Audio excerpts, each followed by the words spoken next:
Hello friends, मैं सावन कुमार आपका engineers academy Barari में के ऑनलाइन क्लास में स्वागत है।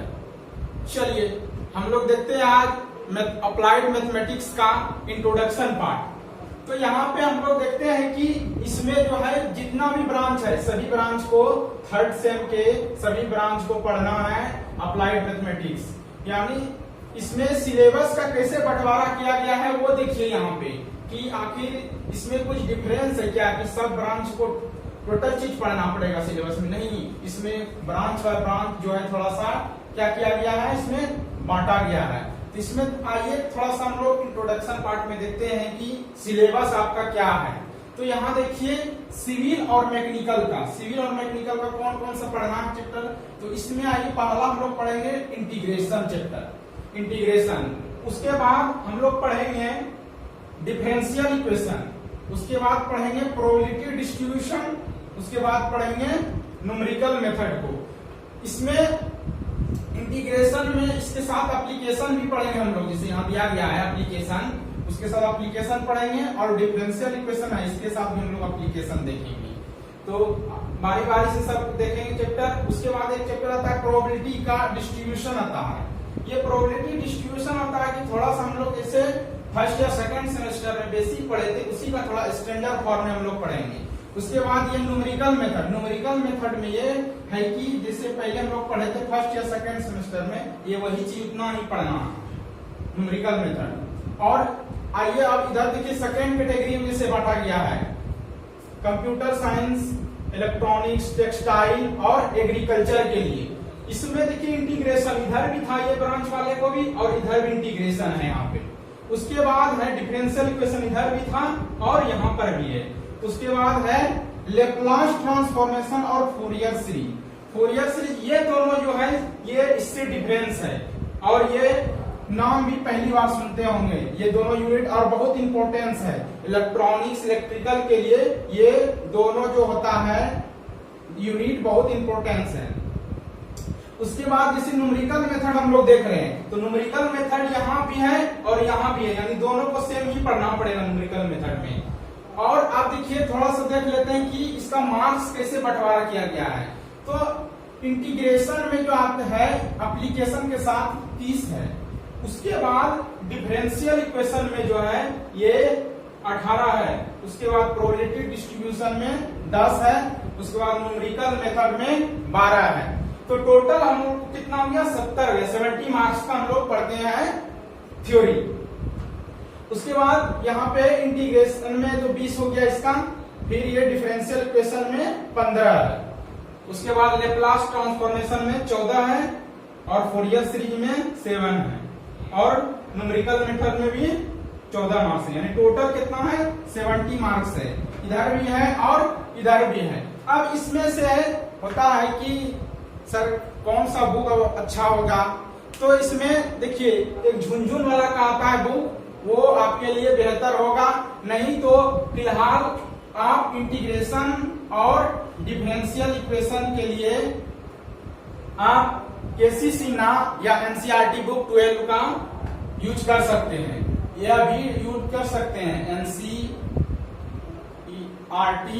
या केसी सिन्हा 12 का यूज कर सकते हैं। इसमें दो जो लेसन है उसके लिए आपको काम देगा। ये दोनों लेसन के लिए आप इससे भी बना सकते हैं। नहीं तो एक बुक बताएं झुनझुन वाला के लिए, तो वो क्या कर सकते हैं झुनझुन वाला ले सकते हैं। तो देखिए यहाँ पे बारी बारी से हम लोग देखेंगे चैप्टर को कि सबसे पहले क्या पढ़ेंगे। तो हम लोग ये कॉमन वाला जो पार्ट होता है उसका पहले हम लोग पढ़ लेंगे। उसके बाद जो अलग अलग होगा तो दोनों क्लासिफिकेशन करके अलग अलग पार्ट में हम लोग पढ़ेंगे। चलिए हम लोग देखते हैं अब पहला चैप्टर इंटीग्रेशन का। इसी में इंटीग्रेशन का देखते हैं। पहले डिफिनेशन क्या होता है, तो डिफिनेशन पहले हम लोग देखेंगे क्या होता है। ये inverse process of differentiation known as integration ये होता है। मतलब कि जो डिफरेंशिएशन पढ़े हैं उसी का हम लोग क्या करते हैं रेसिप्रोकल, मतलब रेसिप्रोकल का या इनवर्स का यानी जस्ट अपोजिट, उसी को क्या बोलेंगे हम लोग इंटीग्रेशन कहेंगे। आखिर इंटीग्रेशन आया तो कुछ ना कुछ नोटेशन होगा, उसको कैसे नोटेशन करेंगे। तो देखिए इसको कैसे नोटेशन, आई लेटर से हम लोग जनरली क्या करते हैं, इसको डिनोट करते हैं, कैपिटल आई जो होता है वो लेटर से करते हैं। और इसका सिंबल होता है, सबका सिंबल अलग अलग होता है। तो इसको देखिए कैसे होता है, ये दिख रहा है, ये सब इंडिफिनिट का फॉर्म है। ये देखिए इंटीग्रेशन का सिंबल है, ये 1 दिख रहा है, ये 2 दिख रहा है, 3 दिख रहा है। इसमें से ये देखिए सिंगल जो दिख रहा है, इसी को आप लोग को पढ़ना है। ये सिंगल वाला जो है इसी को आप लोग को पढ़ना है, ये दोनों नहीं पढ़ना है। तो इसके लिए हम लोग यूज डिफरेंट के लिए यूज किया जाता है। इसके लिए क्या करेंगे, डबल के लिए क्या करेंगे, ट्रिपल के लिए क्या करेंगे। तो हम लोग को क्या पढ़ना है, सिंगल वाला। ये इसको सिंगल है, इसीलिए इसको लाइन इंटीग्रल भी हम लोग बोलते हैं। इसको लाइन इंटीग्रल भी बोला जाता है, जो कि हम लोग को यही सिर्फ पढ़ना। ऐसे जनरली इसका डबल का हम लोग एरिया निकालने में करते हैं और ट्रिपल का हम लोग वॉल्यूम निकालने में करते हैं। जैसे हम लोग वॉल्यूम निकालते हैं, क्यूब का निकाल रहे हैं या स्फीयर का निकाल रहे हैं या कोन का निकाल रहे हैं, तो सबके लिए इसका इंटीग्रेशन मेथड से भी हम कर सकते हैं। हम लोग क्या था, फॉर्मूला याद रखते थे, लेकिन इंटीग्रेशन ने क्या कर दिया, सबको प्रूव भी कर दिया कि इसका यही होता है। ठीक है, वॉल्यूम सबका।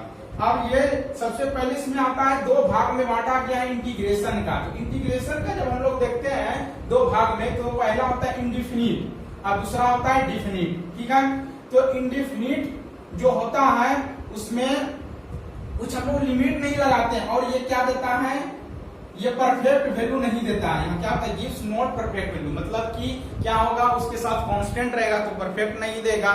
और इसमें होगा कि हम लोग देखेंगे कि एक क्वेश्चन को यदि 2 मेथड से बनाएंगे उसमें कोई डिफरेंट हो जाता है। लेकिन जब हम लोग डिफिनिट को बनाते हैं, जो कोई भी मेथड से बनाते हैं, तो इसका वैल्यू क्या देता है, परफेक्ट देता है। और कुछ परफेक्ट मतलब कि जैसे 2, 5, 6 इसमें देगा, यानी ये इसका परफेक्ट वैल्यू फॉर्म में हम लोग देखते हैं इसमें। तो वही लिखे हैं यहाँ पे, indefinite integration attached by the arbitrary constant. इसमें जब जो बनाते हैं तो इसमें कांस्टेंट को भी जोड़ते हैं, जिसका नाम होता है इंटीग्रल कांस्टेंट बोलते हैं। क्या बोलते हैं, इंटीग्रल कांस्टेंट। आर्बिट्रेरी कांस्टेंट जो होता है उसको इंटीग्रल कांस्टेंट बोला जाता है, इंटीग्रल कांस्टेंट, या इसको कांस्टेंट ऑफ इंटीग्रेशन भी बोलेंगे। अभी देखेंगे आगे हम लोग इंटीग्रेशन करके एक कांस्टेंट कैसे जोड़ते हैं। इसीलिए तो यहाँ भी लिखे कि इसका परफेक्ट नहीं देता है। इसके लिए हम लोग पढ़ेंगे जब डिफरेंशियल इक्वेशन में, वहां पर भी पढ़ेंगे कि अलग अलग फॉर्म का होता है। जनरल सॉल्यूशन में, फिर पार्टिकुलर सॉल्यूशन में वहां सी आएगा। यहाँ पे इंटीग्रेशन करने के बाद तो सी को हटाने के लिए कुछ रहता है, हम लोग को बाउंड्री दिया जाता है कि कितना पे x इक्वल टू इतना पे y इतना है, तो उसका सॉल्यूशन क्या होगा, यानी जनरल सॉल्यूशन और पार्टिकुलर सॉल्यूशन में हम लोग पढ़ेंगे। तो इसीलिए यहाँ पे हटाने के लिए ही क्या करते हैं हम लोग, वो रूल को अपनाते हैं। ठीक है, तो वही हुआ क्या, कांस्टेंट ऑफ इंटीग्रेशन, यही हुआ, इसमें अटैच करेंगे। तो ये दोनों में हो गया। और इसका जैसे अभी तो इंडिफिनिट का जो है हम लोग क्या किए, सिंबल में देखे तो ये इस तरह होता है, लेकिन डिफिनिट में क्या होता है, कुछ लिमिट होता है। वैल्यू कैसे देगा, तो a से b हम लोग जैसे लिखेंगे fx dx, यहाँ पे सिर्फ fx dx फॉर्म में। तो यहाँ से क्या होगा, इसका जब इस इंटीग्रेशन करेंगे हम लोग और फिर ये लिमिट को पुट करेंगे, जैसे नीचे वाला जो हो गया इसको हम लोग बोलेंगे लोअर लिमिट, और b को जो हो गया इसको क्या बोलेंगे, अपर लिमिट बोलेंगे। तो क्या करते हैं, ये इंटीग्रेशन पहले करके तब हम लोग क्या करते हैं, पुट करते हैं इसमें डिफिनिट वाले में। लेकिन इसमें क्या करते हैं, सिर्फ इंटीग्रेशन करके क्या करेंगे हम लोग, कांस्टेंट को जोड़ देंगे। तो यही दोनों में यही डिफरेंस है। यदि इसमें ये वैल्यू दोनों रखेंगे, क्या देगा, कुछ वैल्यू देगा, परफेक्ट में देगा। इसीलिए अब ये यहाँ तक तो हम लोग समझ गए कि इसका डिफिनेशन क्या होता है, फिर कैसे बांटा गया था। अब आगे जैसे हम लोग देखेंगे कि इंडिफिनिट इंटीग्रेशन का हम लोग पहले कैसे फार्मूला से यानी डिफरेंशिएशन इंटीग्रेशन में रिलेट करेंगे, और उसके बाद क्या करेंगे, इसको फिर एक एक करके बेसिक प्रॉब्लम भी सॉल्व करेंगे। हम लोग चर्चा किए थे कि फार्मूला क्या होता है, मतलब कि देखेंगे पहले अगले क्लास में क्या फार्मूला सब होता है, उसी से कुछ प्रॉब्लम हम लोग डील करेंगे। तो सबसे आइए हम लोग ये यूजफुल जितना भी देख रहे हैं, ये क्या है, सारा यूजफुल आपके लिए फार्मूला है। ये एप्लीकेशन होगा पूरा, चाहे हम लोग डिफिनिट इंटीग्रेशन पढ़े या इंडिफिनिट पढ़े। और ये इंटीग्रेशन का फॉर्म से ही हम लोग डिफरेंशियल इक्वेशन भी पढ़ेंगे। तो ये इंटीग्रेशन कितना जरूरी होता है। ये इंपॉर्टेंस है इसका। जब तक ये नहीं क्लियर होगा तो आगे हमको डिफरेंशियल इक्वेशन में भी प्रॉब्लम होगा। तो सबसे पहले देखिए, ये देखिए डिफरेंशिएशन से हम लोग इंटीग्रेशन कैसे रिलेट किए हैं। देखिए तो इसका डिफरेंशिएशन हम लोग यदि करेंगे, देखिए तो D by D x power n plus 1 by n plus 1 dx करना, डी ये करना है x के रिस्पेक्ट में इसका। तो ये क्या हो जाएगा 1 बाय n प्लस 1 बाहर हो जाएगा, ये कांस्टेंट फॉर्म में है। और क्या करना पड़ेगा D by D x power n plus 1। तो इसको कीजिए कितना हो जाएगा 1 by n plus 1 into n plus 1 बाहर आएगा। और ये क्या हो जाएगा x पे पावर n प्लस 1 माइनस 1, ये कट जाएगा तो क्या बचेगा, ये भी कट गया x पावर n। तो यही हुआ इसका। जब डिफरेंशिएशन किए तो हम लोग xn हुआ, तो जब xn का इंटीग्रेशन करेंगे तो यही होगा ना इसका, जो जिसको डिफरेंशिएट किए थे तो वही फॉर्मेट लिया है। सारा उसी से रिलेट होता है। जैसे हम लोग अभी इसका d और dx x का पढ़ते हैं 1 होता है, x के रिस्पेक्ट में 1 होता है। यदि हमको dx को इंटीग्रेशन कर दिए क्या ये x आएगा, हो गया दूसरा।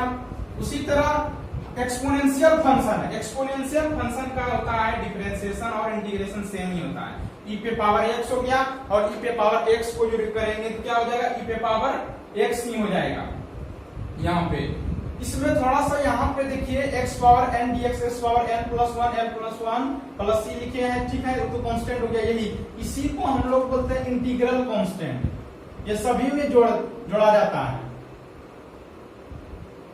ठीक है। और यहाँ पे n जो है, n के जगह हम लोग आइदर फ्रैक्शन और इंटीजर दोनों करेंगे। जैसे 1 ले सकते हैं, 1/2 ले सकते हैं, -3/2 ले सकते हैं, यानी किसी फ्रैक्शन फॉर्म में भी रहेगा और इंटीजर में, दोनों के लिए वैलिड है। ये नहीं किसी 2 और 3 रहेगा उसी फॉर्म में, सब के लिए माइनस रहे या प्लस रहे, सभी के लिए ये वैलिड है।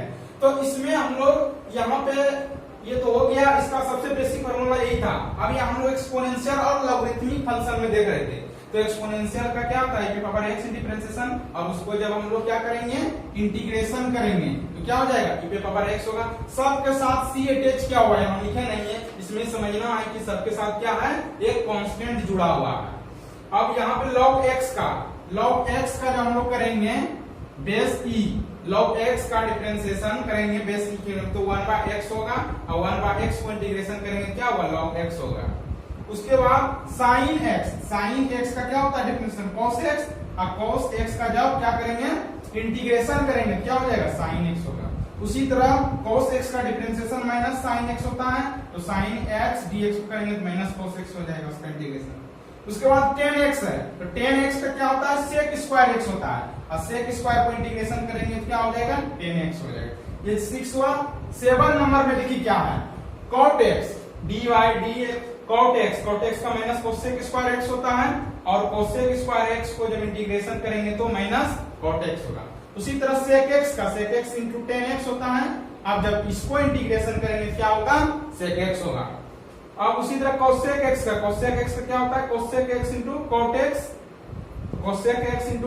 x dx का क्या हो जाएगा इंटीग्रेशन माइनस cosec x होगा, क्या होगा माइनस cosec x होगा। तो ये 9 फार्मूला है, और अभी 3 या 4 फार्मूला और होगा। ये तो ट्रिग्नोमेट्रिक फंक्शन, एक्सपोनेंशियल फंक्शन और अलजेब्राइक फॉर्म का था। अब इसमें 3 और 4 बचा हुआ है इनवर्स ट्रिगो का। इनवर्स ट्रिगो जो होता है उसका हम लोग देखेंगे क्या होता है। जैसे साइन इनवर्स का हम लोग लिखते हैं, हम लोग क्या करेंगे इसमें बेसिक का कुछ क्वेश्चन देखेंगे। बेसिक जो है फार्मूला उस पे हम लोग क्या देखेंगे क्वेश्चन देखेंगे। ये सबसे पहला ये जो फॉर्म है इसी से पहला क्वेश्चन हम लोग बनाएंगे। ये फॉर्म जो दिया गया है, ये एक्सएल का इंटीग्रेशन क्या होता है x power n plus 1 by n plus 1 होता है। और यहाँ पे कंडीशन और हो सकता है इसमें कि यहाँ पे क्या होना चाहिए n नॉट इक्वल टू -1 होना चाहिए। इस केस के लिए n का वैल्यू -1 नहीं होना चाहिए। इसमें जैसे -1 करेंगे तो क्या हो जाएगा, ये अनडिफाइन कर देगा, इसीलिए यहाँ n क्या होगा -1 नहीं होना चाहिए। ई नॉट इक्वल टू -1 करेंगे -1 प्लस 1 इसको अनडिफाइन कर देगा, इसीलिए इनका वैल्यू -1 नहीं होना चाहिए। देखिए हम बोले थे कि फार्मूला जो है 3 फार्मूला बच गया था, तो इसमें 3 फार्मूला जो बचा हुआ था ये साइन इनवर्स का, टेन इनवर्स का, सेकंड इसी से फिर कोस इनवर्स का भी होता है। और कॉट इनवर्स का और कोसेक इनवर्स का। तो इनवर्स फॉर्म में इसका डिफरेंशिएशन 1 बाय क्या होता है square root of 1 by x square, 1 बटे square root 1 minus x square. अब इसको जब डिफरेंशिएशन करेंगे यहां से फॉर्म में, जब हम लोग क्या करेंगे इसको यहां से जब क्या करेंगे इंटीग्रेशन करेंगे क्या आ जाएगा यहां से साइन इनवर्स एक्स आ जाएगा। उसी तरह हम लोग टेन इनवर्स एक्स का डिफरेंशिएशन क्या होता है 1 बाय 1 प्लस एक्स स्क्वायर होता है। तो जब 1 बाय 1 प्लस एक्स स्क्वायर को इंटीग्रेशन करेंगे तो क्या हो जाएगा टेन इनवर्स एक्स होगा, ठीक है। और उसी तरह सेक इनवर्स एक्स का क्या होता है 1 by x into x square minus 1। अब इसको जब क्या करेंगे हम लोग इंटीग्रेशन करेंगे इसी को अंदर को, तो क्या आ जाएगा सेक इनवर्स एक्स। सबके साथ सी लगा हुआ है, जितना भी है सबके साथ क्या अटैच किए हैं सी को अटैच किए हुए हैं। अब यहां से ये फार्मूला तो हो गया, लेकिन हम लोग क्या होगा अब कुछ क्वेश्चन भी देखेंगे। बेसिक जो है होता है वो बेसिक से हम लोग धीरे धीरे पढ़ेंगे, आगे बढ़ेंगे। तो सबसे पहले बेसिक प्रॉब्लम्स यहाँ देखिए लिखा हुआ है, सब basic problem. X square d x का हमको क्या करना है इंटीग्रेशन निकालना है। तो यहाँ पे देखेंगे ये एक्सएन फॉर्म का है, यहाँ एक्सएन फॉर्म है, ये 2 दिख रहा है तो n बराबर यहाँ क्या ले लेंगे 2 ले लेंगे। अब यहाँ पे इसको क्या करना है इंटीग्रेशन करना है। एक्सएन वाला है तो n की जगह 2 रखेंगे तो क्या हो जाएगा x power 2 plus 1 by 2 plus 1 यानी n प्लस 1 यानी x पावर 3 बाय 3 प्लस क्या हो जाएगा c हो जाएगा x power 3 by 3 plus c हो जाएगा। उसी तरह एक और प्रॉब्लम देखते हैं। यहाँ पे देखिए एक सब कांस्टेंट जोड़े हैं तो बता दीजिए थे सी को क्या बोलते हैं हम लोग इंटीग्रल कांस्टेंट बोला जाता है। तो अब सब में जितना क्वेश्चन हम लोग बनाएंगे सब में क्या करेंगे सी को इसमें जोड़ना पड़ेगा, ठीक है। अब यहाँ से आगे फॉर्म में क्या है x पावर 1 बाय 2 dx, इसका बनाना है हमको। यहाँ से क्या करना है तो x n का जगह यहाँ 1 बाय 2 लिया है, ये फ्रैक्शन फॉर्म है, फ्रैक्शन में भी हो सकता है। तो x पावर क्या होगा 1 बाय 2 प्लस 1 हो जाएगा यहाँ पे और उसके बाद 1 बाय 2 प्लस 1 n प्लस 1 तो कितना हो जाएगा x power 3 by 2 by 3 by 2 plus c equal to 2 by 3 x power 3 by 2 plus c हो जाएगा। ये क्या हो गया मेरा हम लोग का आंसर हो गया इसका, ये c इसमें जोड़ दिए वो इंटीग्रल कांस्टेंट हो गया। तो ये एक्सएन वाला ये क्वेश्चन है एक्सएन फॉर्म का। अब हम लोग देखते हैं आगे फॉर्म में थोड़ा सा अलजेब्राइक फॉर्म का फिर ट्रिग्नोमेट्रिक फॉर्म का ही बेसिक देखेंगे। यहाँ पे इसको नोट कर लीजिए आप लोग, नोट कर लिए आप लोग। अब हम लोग आगे बढ़ते हैं इस फॉर्म का और कुछ बेसिक प्रॉब्लम्स देखते हैं।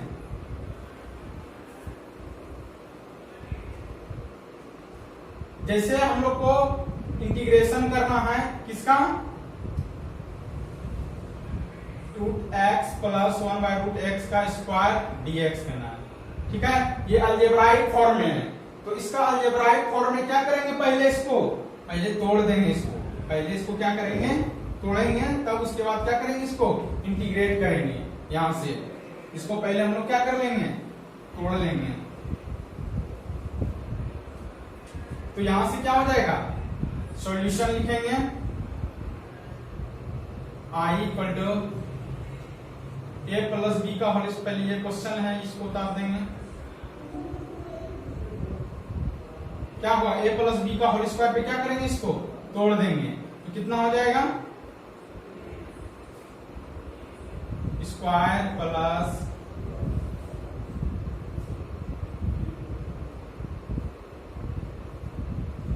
Into root x into 1 by root x dx ये होगा। अब यहां से क्या करेंगे इसको अलग अलग फॉर्म में कर लेंगे। कितना हो जाएगा ये x हो जाएगा प्लस 1 बाय एक्स प्लस ये रूट कट जाएगा कितना हो जाएगा 2 और ये क्या हो जाएगा dx हो जाएगा। अब क्या करेंगे इसको अलग अलग, यदि एडिशन सब्ट्रैक्शन में होगा तो हम लोग क्या कर लेंगे इसको अलग अलग कर लेंगे। तो यहां से x dx हो जाएगा plus 1 by x dx plus 2 dx इसके बाद क्या होगा, इसका एक्सएन फॉर्म में लगा देंगे तो कितना हो जाएगा, x power 1 plus 1 by 1 plus 1 plus 1 by x का log x प्लस 2 और dx, तो dx का कितना हो जाएगा, x हो जाएगा, x power 2 by 2 plus log x plus 2 dx plus c, ये क्या हो गया, आंसर हो गया। यदि माइनस भी रहता तो क्या करते हैं, पहले इसको तोड़ लेते हैं, उसके बाद अलग अलग करके क्या कर लेते हैं, इंटीग्रेट कर लेते हैं। एडिशन और सब्ट्रैक्शन में हम लोग क्या करेंगे, अलग अलग करके इसको क्या कर लेंगे, हम लोग इंटीग्रेट कर लेंगे। चलिए हम लोग देखते हैं अब कुछ रूल्स, जैसे इंटीग्रेशन में होता है रूल्स की एडिशन और सब्ट्रैक्शन रहेगा तो कैसे हम लोग बनाएंगे। तो पहला नंबर देखिए कैसे रूल होता है, जैसे मान लीजिए हम लोग दो फंक्शन है f(x) और g(x), f(x) प्लस gx, इसको क्या करना है, हमको इंटीग्रेशन करना है। दो फंक्शन इसमें जुड़ा हुआ है, एक f(x) है और एक gx है, तो इसको क्या करेंगे, अलग अलग करेंगे। पहले क्या कर लेंगे, इसको अलग अलग फॉर्म में करेंगे, इसको अलग अलग फॉर्म में करेंगे, उसके बाद क्या करेंगे, इंटीग्रेट कर देंगे दोनों को। यहाँ पे f(x) हो गया, ये gx हो गया, प्लस था तो प्लस दे दिए। अब उसी तरह जैसे माइनस बुला लेते हैं, f(x) माइनस gx और ये क्या है, dx है, इसको भी क्या करेंगे, उसी तरह क्या कर लेंगे, अलग अलग कर लेंगे। तो f(x) dx हो जाएगा minus integration of gx dx। Integration करने के बाद जो फंक्शन होगा उसके बाद क्या कर देंगे, एक c को हम लोग क्या कर देंगे, जोड़ देंगे, एक c को क्या कर देंगे, हम लोग यहाँ पे जोड़ देंगे। तीसरा नंबर है रूल्स कि यदि कोई कांस्टेंट के साथ हम क्या करते हैं, कांस्टेंट के साथ यदि गुना होगा तो क्या करेंगे, कांस्टेंट को बाहर कर देंगे। जैसे k f(x) dx है, इसका हमको इंटीग्रेशन निकालना है, तो k क्या होगा, कांस्टेंट है और f(x) dx हो जाएगा। ठीक है, तो वेयर यहाँ पे लिख देंगे k इज कांस्टेंट, क्या है, k कांस्टेंट है। चौथा नंबर फॉर्म में है, यदि हम लोग को इस तरह का क्वेश्चन फॉर्म में आ जाए cos ax plus b into dx, कैसे बनाएंगे फॉर्म में ये, तो इसके लिए ये रूल्स है, cos का जो होता है इंटीग्रेशन हम लोग लिख देंगे sin ax प्लस b, इसमें कहीं कोई चेंज नहीं करेंगे, और जो x का कोफिशिएंट होगा उससे डिवाइड कर देंगे प्लस c, क्योंकि यहाँ पे जब लोग डिफरेंशिएशन करते हैं तो इसमें क्या होता है, चेन रूल लगाना पड़ता है, ये वाला अंदर वाला फंक्शन में चेन रूल लगाना पड़ता था डिफरेंशिएशन में, इसीलिए यहाँ इंटीग्रेशन में हम लोग क्या देते हैं, a डिवाइड में देते हैं प्लस एक c कांस्टेंट जोड़ते हैं। तो a को हम लोग क्या लिख सकते हैं, coefficient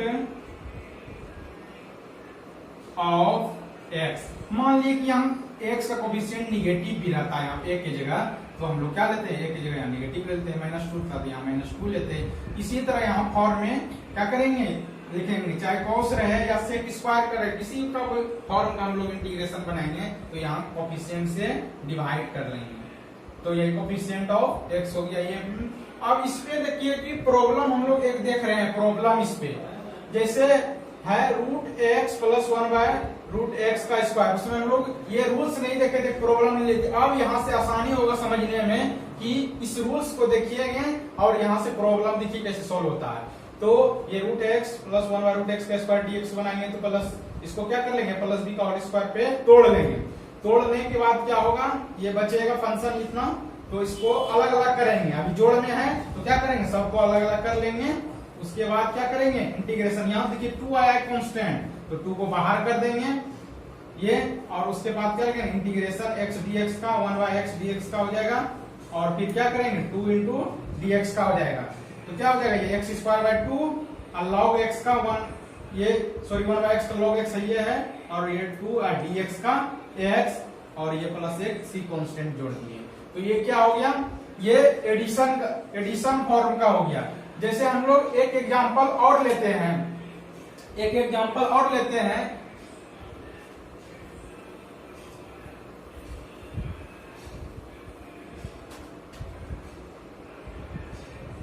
integration of ax³ bx² cx plus d, इसको इंटीग्रेट करना है हमको। तो कैसे करेंगे इंटीग्रेशन, आइए हम लिख देंगे सॉल्यूशन में।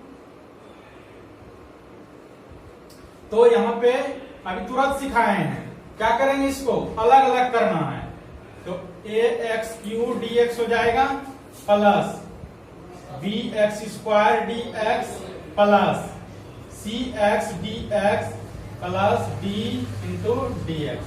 यहां पे a b c d are constant, यहाँ पे क्या है, ए बी सी डी, यहाँ पे क्या है, कांस्टेंट है। तो अभी कांस्टेंट का क्या बताएं, बाहर कर लेंगे, कांस्टेंट को बाहर करेंगे तो क्या होगा, a into x cube d x plus b को बाहर करेंगे तो x square d x plus यहाँ पे सी को बाहर करेंगे तो एक्स डी एक्स, यहाँ पे जब डी को बाहर करेंगे क्या हो जाएगा, डी एक्स बचेगा। आप देखिए यहाँ पे इंटीग्रेशन कीजिए, एक्स क्यू का xm formula, x to power कितना हो जाएगा, ये 4/4 प्लस बी एक्स स्क्वायर का एक्स 3/3 प्लस सी इंटू कितना हो जाएगा, x square 2 plus D into कितना हो जाएगा, डी एक्स का एक्स प्लस एक के कांस्टेंट इसमें जोड़ दी, क्योंकि यहाँ सी था इसीलिए हम लोग क्या किए, के को यहाँ जोड़े, सी भी जोड़ा है, जनरली सी ही जोड़ते लेकिन यहाँ सी पहले से कांस्टेंट दिया था इसीलिए के आर्बिट्रेरी कांस्टेंट जोड़ दिए। तो यही हम लोग क्या हो गया, आंसर हो गया, यही हम लोग का क्या हो गया, आंसर हो गया। तो ये फॉर्म था क्या, अब क्या अलग जब रहेगा क्या एडिशन या सब्ट्रैक्शन फॉर्म में, तो क्या करेंगे हम लोग अलग अलग करके क्या कर लेंगे, इंटीग्रेशन कर लेंगे। जैसे एक क्वेश्चन और फॉर्म में हम लोग देखते हैं, इसका मान लीजिए कि ट्रिग्नोमेट्रिक फंक्शन में दिया है 1 plus 2 sine x by cos square x dx. इसको क्या करना है, इंटीग्रेट करना है, इसको क्या करना है, इंटीग्रेट करना है। तो पहले क्या लिखेंगे, सॉल्यूशन लिख देंगे, आई बराबर, देखिए यहाँ पे जोड़ है तो हम लोग क्या बताएं, जोड़ या घटाव फॉर्म रहेगा, क्या करेंगे अलग अलग कर लेंगे। तो यहाँ से कॉस स्क्वायर को दोनों में क्या कर लेंगे हम लोग, डिवाइड कर लेंगे कॉस स्क्वायर से। तो क्या हो जाएगा, यहाँ 1 बाय कॉस स्क्वायर एक्स हो जाएगा dx plus 2 sine x by cos square x dx हो जाएगा। तो यहां से हम लोग कॉस स्क्वायर का क्या होता है, sec 1 by cos square sec square into 2 sine x into cos x into 1 by कितना हो जाएगा, कॉस एक्स हो जाएगा। यहाँ पे क्या हो जाएगा, 1 बाय कॉस एक्स डीएक्स हो जाएगा। अब यहाँ पे देखिए इसको थोड़ा सा और स्टैंडर्ड बना देते हैं, 2 हो जाएगा साइन बाय कॉस क्या होता है, 10x होता है, और 1 बाय कॉस क्या होता है, सेक x होता है। ठीक है, अब देखिए यहाँ फार्मूला में भी यहाँ बैठ गया है, देखिए सेक स्क्वायर हो गया और 2 into 10x into sec x, इसका क्या होता है इंटीग्रेशन, सेक एक्स होता है और सेक स्क्वायर का क्या होता है 10x होता है। दो को क्या कर लेंगे हम लोग, बाहर कर लेंगे। तो ये कितना हो जाएगा, सेक स्क्वायर का 10x हो जाएगा प्लस 2 तो बाहर हो जाएगा, और ये क्या हो जाएगा सेक एक्स इंटू 10x का सेक एक्स प्लस सी, यही क्या हो गया, आंसर हो गया यहाँ पे। तो यही क्या कहें हम लोग ट्रिग्नोमेट्रिक फंक्शन में, इसमें भी कुछ फार्मूला हम लोग लगाए यहाँ पे। पहले सबसे पहले क्या किए हम लोग, अलग अलग किए हैं। ठीक है, अलग अलग किए तो इसको कॉस का कॉस स्क्वायर का क्या हो जाएगा, sec square 1 by cos square sec square. अब 2 है, 2 रहने दिए, sine x by cos x कर दिया, 2 कॉस था तो एक कॉस ये अलग कर दिए, तो 1 बाय कॉस एक्स और ये sine x by cos x, ये 10x बन गया, 1 by cos x sec x बन गया। उसके बाद यहाँ क्या किया, सेक स्क्वायर का इंटीग्रेशन 10x और 2 तो बाहर कर देंगे, उसके बाद 10x इंटू सेक एक्स का क्या हो जाएगा, सेक एक्स हो जाएगा प्लस सी। तो ये हम लोग का क्या हो गया, आंसर हो गया। तो ये फॉर्म था क्या, एडिशन और सब्ट्रैक्शन फॉर्म में रहेगा, तो कैसे हम लोग बनाएंगे। तो हम लोग अब देखते हैं कि इंटीग्रेशन का ये तो बेसिक फॉर्म का था क्वेश्चन, फार्मूला बेस्ड है। हम लोग यहां से आप इसके बाद हम लोग पढ़ने वाले हैं कि इंटीग्रेशन का मेथड कौन कौन सा होता है, इसको नोट कर लीजिए।